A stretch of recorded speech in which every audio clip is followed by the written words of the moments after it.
Hey y'all, this is Olive Destiny. In this video, I'll be showing you all of the steps I take to customize and prep my frontal. So bleaching the knots, tinting the lace, plucking and creating baby hair, and then adding an elastic band for that added extra security. So let's go ahead and get right into this video.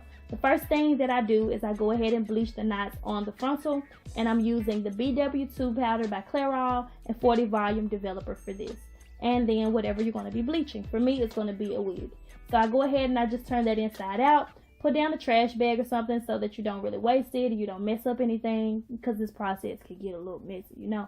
So then I'm going to go ahead and add in some 40 volume developer. I like to add this in like little by little, just so that I can get the consistency the way that I want it to be, and that way it's not too runny, because then you would have to add more powder, and I would just rather get the consistency right so that I'm not like wasting and then I have to just pour out the excess, you know. So in real time, this is me applying it, and I'm just kind of taking my time, lightly brushing that on, and I'm being sure not to really press too much. I went ahead and added some more developer too to get the consistency a little bit better, because you don't want it to be too thick. It's more like pasty, if that makes sense. And so at this point, I'm just kind of applying that onto the frontal, and I'm kind of pressing it to where it's kind of sitting on the knots, but I'm not pressing to where it's going to go through the lace and then it ends up like bleaching the roots on the other side, because you don't really want, well, I'm not trying to dye the hair, I'm just trying to bleach the knots on the frontal.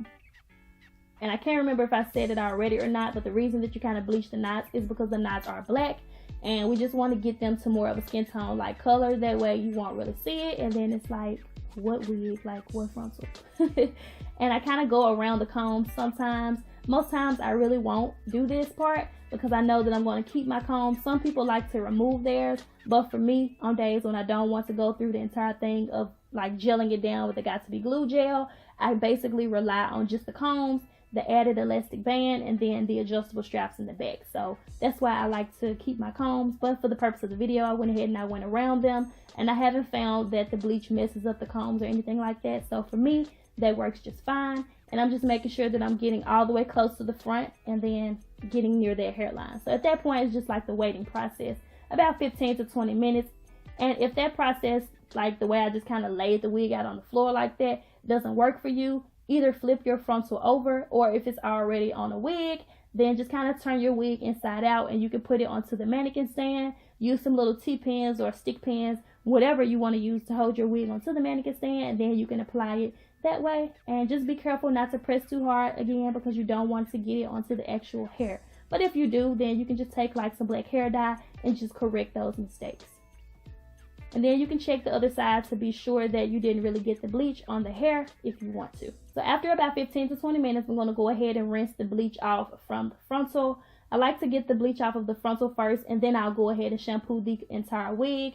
And you see the shimmering lights over there? That's like a purple shampoo. Sometimes I do that. Like I'll go right in with the purple shampoo next if I didn't plan on tinting the wig or tinting the actual frontal. So yeah, I didn't use the shimmering lights during this part, but I wanted to still keep that there because I thought I was going to, and plus you may want to use it at home. So next thing we're going to do is go ahead and tint the lace. Most times I really don't do this because I find that for my skin tone it's not needed. But if you're of a darker complexion, then tinting the lace works, because you're pretty much staining the lace to a darker color lace to where it matches your skin tone. So just boil some tea, and then just pour the tea into like a bowl or container that you don't mind soaking a wig in, and pretty much you're just going to soak the lace in the tea. And if you find that when you check it after about 10 or 15 minutes, if it's not dark enough, just take like a darker hair color or like a rinse or something, black, brown, whatever color you have, and then just add a little bit of that into the actual tea, and then it'll help to kind of stain that even further for you.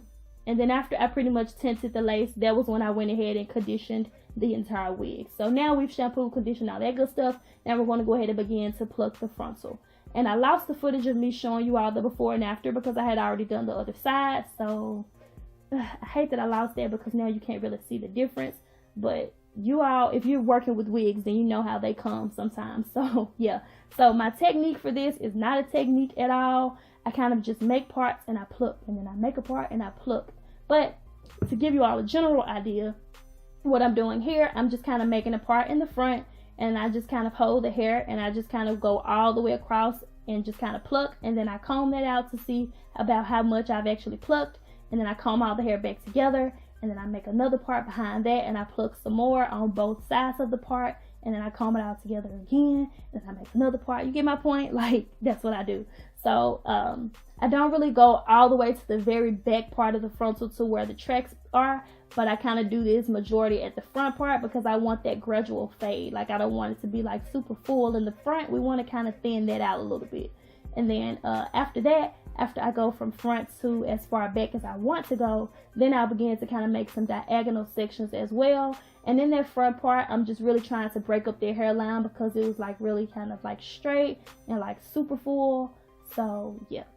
And then after that, I kind of like to thin it out some more along the temples, kind of like the side areas, because I find that even on my hair, or just like on most people's hair, it's not as full right there. So I kind of like to thin out the temple areas as well. And I do the same thing closest to the sideburns because I like to push that behind my ear, and I don't want it to be too much hair in that area either. So that's kind of a technique. Really, it's not. If you pluck frontals and stuff, you get what I mean. We kind of just like go to town and you just pluck and pluck and pluck, you know. So make sure that you're kind of taking a pause and kind of looking at it, and also keep in mind that mine is sitting on like a white mannequin stand, so in areas where it may look like I've kind of plucked too much, trust me, I haven't. Like, I really should have plucked more, but yeah.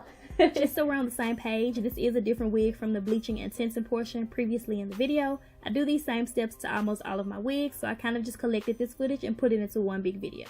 Oh, and I forgot to mention, I like to do this while the frontal is actually wet because it makes it easier. And then also make sure that you're like actually pulling that hair from the root, because you want, and I'm showing you at this point how it's kind of like more jagged and not so like super like perfect.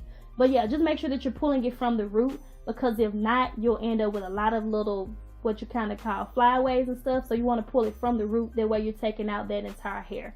So after that, you just go ahead and create some baby hairs if you would like. Most people don't like this, but what you do is just kind of section out a few little sections, and then if you don't have a little razor, then you can use scissors to do it the same way. This doesn't have to be perfect at all, because really you don't want it to be that perfect, because we're trying to make it look more realistic. So if it's a little too structured, then it kind of looks, you know, structured.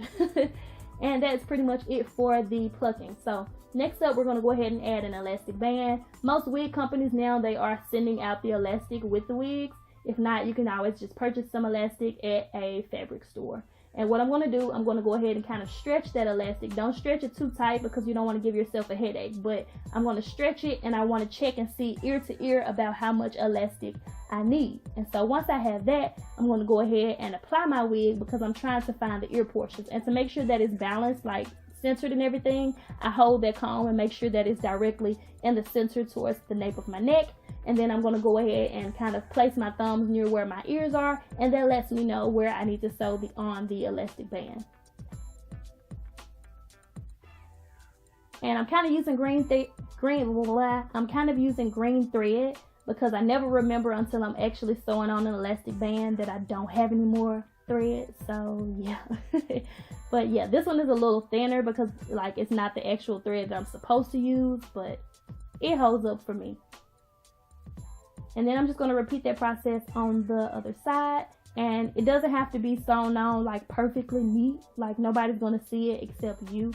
I mean, unless you take it off and show somebody, but nobody's going to really see your thread, and they're not going to know that it's green or whatever color you may end up using if you just kind of like trying to get through this part. So yeah.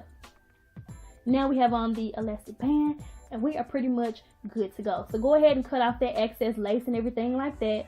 And yeah, that's pretty much it. Now your frontal is ready, and I'm glad I made this video because now in future videos I won't have to continue to show any of these steps. I'm going to go ahead and adjust those adjustable straps as well, because it gives me that extra added security for the times when I don't really want to glue my wig down in the front using the Got To Be Glued gel, if I just want to throw it on and go somewhere. And it's like secure, girl. When you measure out that elastic band, you're good to go, like good to go. So the next thing, in the next video, I'll be showing you all pretty much how I'm going to apply my wig. We're going to try out the stocking cap method for the first time. And I need to show you all how I colored this hair and curled it and all of that. So definitely get subscribed if you are not. Turn on your notifications. That way you don't miss any of my future videos. Questions or comments, leave all of that down below as well. And as always, I thank you all so much for watching. Oh, I just killed this voiceover. What?